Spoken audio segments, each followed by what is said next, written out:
Hello friend, easy technical में आपका स्वागत है। मैं हूं सूरज और आज मैं बताऊंगा आपको ये डेबिट नोट क्या होता है टैली में।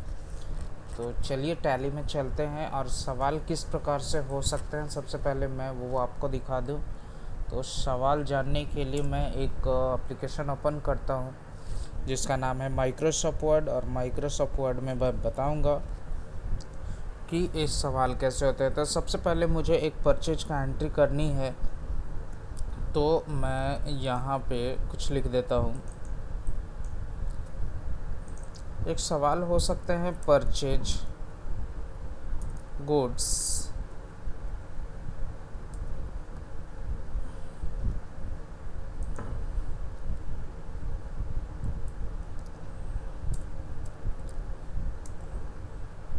फ्रॉम राम इलेक्ट्रॉनिक्स, ऐसे सवाल हो सकते हैं।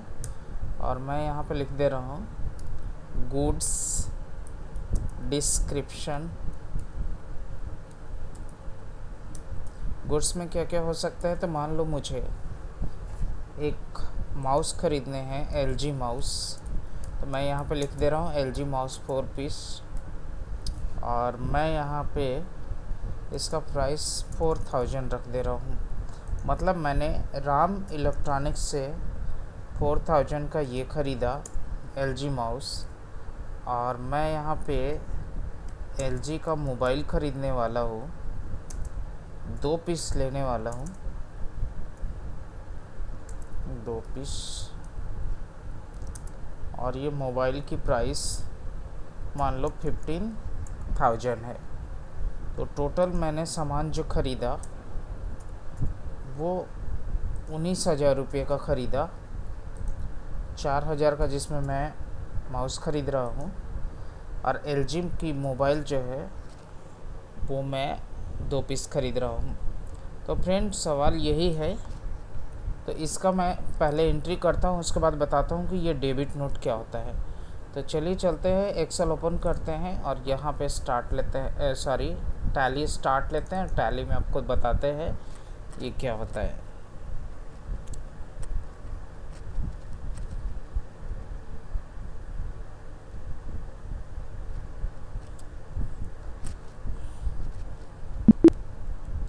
सबसे पहले फ्रेंड हम लोग को एक कंपनी बनानी होगी। कंपनी बनाने के लिए मुझे क्रिएट कंपनी में आना होगा। क्रिएट कंपनी में जाने के बाद एक नेम देने होंगे कि आप किस नाम से कंपनी बनाना चाहते हो। तो मान लीजिए मेरी कंपनी का नाम एम्बिशन है, तो मैं यहाँ पे एम्बिशन लिख दे रहा हूँ, और यहाँ पे जो कंट्री जो लिखे हुए हैं यहाँ पे मुझे इंडिया देना पड़ेगा। आप इंडिया ले सकते हो, और स्टेट में झारखंड आप दे सकते हो। तो ये हो गए फ्रेंड। और इसके बाद जो भी आप देख रहे हो फाइनेंशियल ईयर फ्रॉम, ये 1 अप्रैल ही होगा, क्योंकि जो कंपनी की शुरुआत होती है वो 1 अप्रैल से ही होती है। तो मैं यहाँ पे 1 अप्रैल देता हूँ, और यहाँ पे किसी भी प्रकार का कोई चेंज नहीं करता हूँ। तो फ़िलहाल के लिए मैं इसे सेव करता हूँ। ये सेव हो गए। सेव होने के बाद मुझे एक GST का बटन इनेबल करना पड़ेगा। तो GST का बटन कहाँ दिखाई देंगे, तो फ्रेंड यहाँ पे F11 फीचर में आपको जाने हैं। F11 फीचर में जाने के बाद एक ऑप्शन आपको दिखाई दे रहा है स्टेटरी एंड टैक्सेशन। आप इसके अंदर जाओगे, और यहाँ पे जो आपका लिखा हुआ है enable goods and service tax, मैं यहाँ पे यस कर दे रहा हूँ। और नीचे भी लिखा हुआ है सेट GST डिटेल, मैं यहाँ पे यस कर दे रहा हूँ। तो फ्रेंड यहाँ पे यस करने के बाद आपको एक डेट दिखाई दे रहे हैं। तो आपको 1 जुलाई देने हैं, क्योंकि GST 1 जुलाई को लागू हुआ था। तो आपका GST का भी डेट जो होगा वो 1 जुलाई को ही होगा। तो मैं यहाँ पे फ़िलहाल के लिए 1 जुलाई यहाँ पे भी चेंज करके रख दे रहा हूँ। और बाद बाकी अभी किसी प्रकार का कोई मॉडिफाई नहीं करना है, आपको यहाँ पे सेव करना है। तो मैं यहाँ पे सेव कर दिया, दोनों यस दिखाई दे रहे हैं। मैं यहाँ पे एक्सेप्ट बटन दबाता हूँ। एक्सेप्ट बटन दबाने के बाद ये हमारा ये खुल चुका है। मैं एम्बिशन के नाम से कंपनी खोल चुका हूँ। अब मुझे एक खाता खोलना है, तो मुझे सवाल पे जाना होगा, देखना होगा खाता किन चीज़ों को खोलूँ मैं। तो एक परचेज यानी परचेज के लिए एक खाता खोलना पड़ेगा, क्योंकि परचेज का सवाल है। तो मुझे अकाउंट इन्फॉर्मेशन में आना है टैली में, और यहाँ पे लेजर में जा कर के क्रिएट करना है, और मुझे लेनी है परचेज अकाउंट। यस, ये परचेज का परचेज आपको देने हैं फ्रेंड। और उसके बाद ये जो आपका ऑप्शन दिखाई दे रहा है, इसमें किसी भी प्रकार का मॉडिफाई नहीं होगा। सबसे नीचे टाइप ऑफ सप्लाई में आपको गुड्स लेने हैं, और इसको सेव बटन को ऐसे सेव करना है। दूसरा सवाल मैं देख लेता हूँ वर्ड में। दूसरा सवाल है राम इलेक्ट्रॉनिक्स का, क्योंकि राम इलेक्ट्रॉनिक्स से एक कंपनी परचेज कर रही है तो मुझे राम इलेक्ट्रॉनिक्स का एक खाता खोलना पड़ेगा। मैं फिर से चलता हूँ टैली में और यहाँ पे लिखने वाला हूँ राम इलेक्ट्रॉनिक्स। यस, ये क्योंकि दे रहा है तो मुझे इसको सैंडरी क्रेडिटर में रखना होगा और इसका पूरा डिटेल स्टोर करके इसको सेव करना होगा। तो फ्रेंड मैं ये सेव कर लिया। अब मुझे करना क्या है, यहाँ पे एक ऑप्शन आपको दिखाई दे रहे हैं यहाँ पे गुड्स डिस्क्रिप्शन। तो फ्रेंड गुड्स ऐसे कुछ दिए हुए हैं, फ़िलहाल गुड्स की एंट्री नहीं करनी है मुझे। अगर यहाँ पे बोला जाएगा कि GST @ 18% ऑन गुड्स पे 18% का GST लग रहा है, तो मुझे GST का खाता खोलना पड़ेगा, क्योंकि GST का खाता GST 2 पार्ट्स होते हैं, ऐसे 4 होते हैं। तो फ़िलहाल के लिए हमें एक CGST खोलने होंगे, इस पर मैं वीडियो बना चुका हूँ। तो CGST का एक खाता खोलना पड़ेगा और एक SGST का खाता खोलना पड़ेगा। तो चलिए फ्रेंड, एक CGST SGST का खाता खोलता हूँ और आपको दिखाता हूँ इसमें क्या होता है। तो यहाँ पे मुझे CGST लिखने होंगे और यहाँ पे मुझे इसको ड्यूटी एंड टैक्सेस के ग्रुप में रखना होगा और इसको सेव करना होगा। आपको यहाँ पे GST दिखाई दे रहा है, आप GST ले लो। और CGST मतलब सेंट्रल टैक्स हो गए, और यहाँ पे CGST यानी GST आपका 18% लग रहे हैं, मतलब CGST 9% लगेंगे और SGST 9% लगेंगे। तो फिलहाल के लिए मैं यहाँ पर 9 लिख दे रहा हूँ, मैं इसे सेव करता हूँ। देन SGST, इसमें भी आप ड्यूटी एंड टैक्सेस लगा सकते हो, आप इसमें GST लेना है और इस बार आपको लेना है स्टेट टैक्स। SGST का मतलब होता है SGST। फ्रेंड यहाँ पे थोड़ा सा मिसिंग आ रहा है, मैं थोड़ा सा बैक जाता हूँ। SGST ये सही है। उसके बाद मुझे यहाँ पे स्टेट टैक्स लेने होंगे। SGST का मतलब state goods and service tax होता है, तो आप ऐसा ले सकते हो और इसमें भी 9% लगा सकते हो। तो फ्रेंड ये मेरा हो गया आपका लेजर तैयार। और उसके बाद मैं चलता हूँ यहाँ पे अकाउंटिंग वाउचर एक ऑप्शन दिखाई दे रहे हैं, तो मैं यहाँ पे F9 बटन को प्रेस करता हूँ, क्योंकि यहाँ परचेज के लिए F9 बटन दबाने हैं। तो मैं यहाँ पे जो दिखाई दे रहे 1 अप्रैल जो दिखाई दे रहे हैं, तो यहाँ पे मुझे एक डेट दिखाई दे रहा है, ये GST का डेट होता है। और ये जो डेट है, ये डेट उस डेट की है जिस दिन वस्तु को ख़रीदा जाता है या बेचा जाता है। तो फ़िलहाल मैं ख़रीद रहा हूँ, लेकिन मैं यहाँ पे डेट चेंज नहीं कर सकता, क्योंकि मैं एक एजुकेशनल मोड में पढ़ रहा हूँ। तो अगर जब आप प्रोफेशनल मोड या बिजनेस मोड में जाओगे तो आप यहाँ से डेट को चेंज कर सकते हो। तो फ़िलहाल मैं वॉइस नंबर देता हूँ 1 और मुझे डेट चेंज करना है, तो डेट में जाता हूँ और GST की डेट देने हैं 1 जुलाई। मैं 1 जुलाई लिख दिया। यहाँ पे फ्रेंड 1 जुलाई दिखाई दे रहे हैं। ये डेट तो मैं चेंज कर ही नहीं सकता, आप इसको फ़िलहाल के लिए छोड़ सकते हो। किस पार्टी से मैं वस्तु को ख़रीद रहा हूँ, तो मुझे यहाँ पे उस पार्टी का नाम लेना होगा, क्योंकि मैं राम इलेक्ट्रॉनिक्स से वस्तु को ख़रीद रहा हूँ। तो राम इलेक्ट्रॉनिक्स डिटेल देना है आपको। परचेज का लेजर में हमें परचेज देने होंगे और नेम ऑफ आइटम में जाने के लिए आपको अल्ट के साथ में C बटन दबाना होगा। तो फ्रेंड यहाँ पे मैं C बटन अल्ट C कर दिया।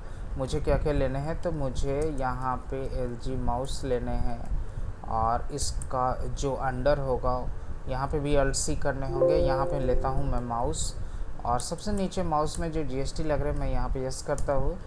माउस में जो टैक्सेबल लग रहे हैं वो 18% लग रहे हैं। फ्रेंड यहाँ पे SGST CGST दिखाई नहीं दे रहे, तो मुझे कॉन्फ़िगर में जाना पड़ेगा, F12 बटन दबाने होंगे। और यहाँ पे सबसे नीचे जो ऑप्शन आपको दिखाई दे रहा है इसमें यस करना है। इससे टैक्सेबल में आप यहाँ पे आई टैक्स में यदि 18 लिखते हो तो अपने आप CGST SGST 99% आ जाएंगे। आप इसको स्टोर करा दो और अल्ट के साथ PCS यहाँ पे देने होंगे, क्योंकि हमारा जो यूनिट है वो PCS में है। मैं यहाँ पे PC दे रहा हूँ और मैं इसे सेव करता हूँ।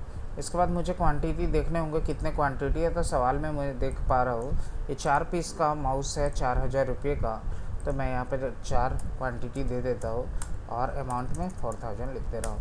ठीक उसी प्रकार अल्ट के साथ में C बटन आप दबाओगे। मुझे देखना है कि मुझे बनाना क्या है।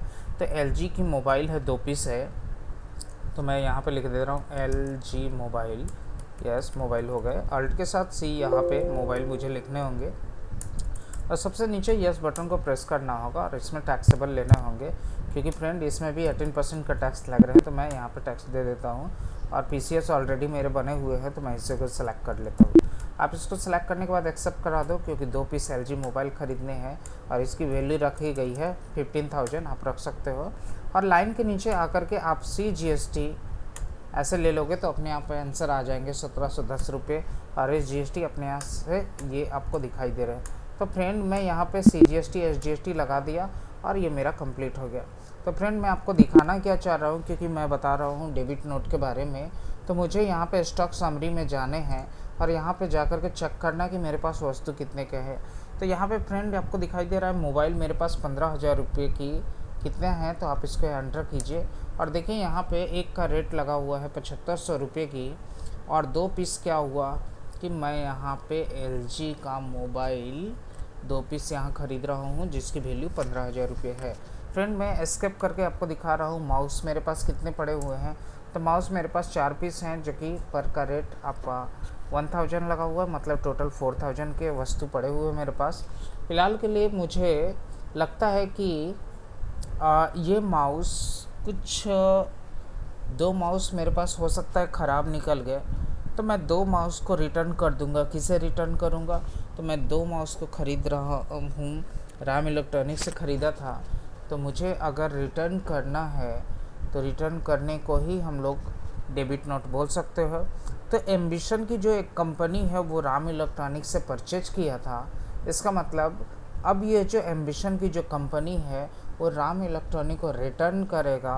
तो सवाल कैसे होंगे फ्रेंड, मैं वो बता दे रहा हूँ। तो सवाल डेबिट नोट में ऐसे होंगे, रिटर्न गुड्स बाय एम्बिशन। क्या रिटर्न कर रहे हो, तो 2 पीस माउस, मैं माउस को 2 पीस रिटर्न कर रहा हूँ। तो फ्रेंड ये डेबिट नोट का सवाल है, मैं यहाँ पे लिख दे रहा हूँ डेबिट नोट। तो यहाँ पे मुझे अंडरलाइन करना होगा, हाईलाइट करने होंगे। तो फ्रेंड ये देख पा रहे हो कि ये यहाँ पे ऐसे कुछ डेबिट नोट का सवाल आ जाएंगे। तो आप यहाँ पे देख पाओगे कि जब टैली में अगर माउस आपको लगता है कि 2 पीस ये सही नहीं है, मैं उसे रिटर्न करना चाहता हूँ, तो जो ही आप यहाँ पे 2 पीस को रिटर्न करोगे तो यहाँ LG माउस जो आपको 4 पीस दिखाई दे रही है ना, तो यहाँ से 2 पीस घट जाएगी। तो चलिए फ्रेंड मैं करके दिखा रहा हूँ आपको। इसके लिए मुझे फिर से अकाउंटिंग वाउचर में जानी होगी और यहाँ पे फ्रेंड एक दिखा रहा है डेबिट नोट, बट ये खुला हुआ दिखाई नहीं दे रहा है, मुझे इसको खोलना पड़ेगा। तो इसके लिए मुझे फीचर में जाने होंगे। फीचर में फ्रेंड यहाँ पे दिखाई दे रहा है डेबिट एंड क्रेडिट नोट, आप यहाँ पे यस कर सकते हो, इससे भी यस करने होंगे, इसे भी यस करने होंगे, ये तीनों को आप यस कर दो और यहाँ पे आप एंटर बटन को प्रेस करो। ये हो गए कंप्लीट और यहाँ एक डेबिट नोट का ऑप्शन खुल गया, मैं इसे क्लिक करने वाला हूँ। फ्रेंड यहाँ पे डेबिट नोट दिखाई दे रहे हैं। इनवॉइस का नंबर बता दो, तो इनवॉइस मैंने 1 रखे थे, तो इसको भी आप 1 रख दो। GST के डेट फ्रेंड वही रहेंगे। पार्टी का किस पार्टी से ख़रीदे थे, तो मैं राम इलेक्ट्रॉनिक्स से ख़रीदा था, राम इलेक्ट्रॉनिक्स ले लो। इसका पूरा डिटेल आप बता दो, बिल का ये जो भी नंबर आपको मिले हैं, कौन से डेट में आपने सामान ख़रीदा, उसका व्हीकल नंबर क्या है, उसका अदर कोई भी रेफरेंसेस है तो आप उसे दे दो। तो आप फ्रेंड यहाँ पे उसका GSTIN नंबर राम इलेक्ट्रॉनिक्स का दे सकते हो। फ़िलहाल के लिए मैं एजुकेशनल मोड में हूँ, इसलिए मैं कुछ ज़्यादा लिख नहीं रहा हूँ। परचेज के लेजर में आप परचेज ले सकते हो। नेम ऑफ आइटम, कौन से आइटम को आपको रिटर्न करना है, तो मुझे LG माउस रिटर्न करने हैं, तो मैं यहाँ पे L लिखूँगा। तो मेरे पास LG के मोबाइल है, LG के माउस है, जो कि मेरे पास अभी फ़िलहाल 4 पीस अवेलेबल है। तो LG माउस में जा कर के मैं यहाँ पे लिख देता हूँ क्वांटिटी 2, क्योंकि मुझे 2 लग रहे हैं कि ये चीज़ ख़राब है, मैं इसे रिटर्न करना चाहता हूँ। तो आप ऐसा फ्रेंड ले सकते हो 2 पीस क्वांटिटी, क्योंकि रेट तो 1000 ही लगे थे, यानी रिटर्न भी इसी रेट में होगा। तो फ्रेंड ये हो गया कंप्लीट। और इसमें GST कितने लगेंगे, मैं CGST और SGST ले लेता हूँ। तो फ्रेंड यहाँ पे 180 रुपये लग रहे हैं। आप इसको स्टोर करा दो और एक रीजन बता दो कि क्या करना है आपको। तो रीजन आप दे सकते हो कुछ भी और यहाँ पे सेव कर सकते हो। तो फ्रेंड ये डेबिट नोट हो गए कंप्लीट और मैं देखने वाला हूँ कि क्या स्टॉक समरी में 2 पीस वस्तु कम हुए। तो आप आ जाओ स्टॉक समरी में, एंटर बटन को प्रेस करो और आप देखो कि माउस मैंने 2 पीस रिटर्न किए हैं, आप एंटर करोगे तो यहाँ पे जो पहले से 4 पीस माउस दिखाई दे रहे थे, तो फ्रेंड यहाँ पे सिर्फ 2 ही पीस माउस दिखाई दे रहे हैं। तो फ्रेंड आपको समझ में आ गए होंगे कि डेबिट नोट होता क्या है। यानी कोई भी वस्तु आप खरीदो, आपको पसंद ना आए, आप उसे रिटर्न कर दोगे, उसी को डेबिट नोट बोलते हैं। तो फ्रेंड आपको समझ में आ गए होंगे। Thank you for watching, like, subscribe and comment.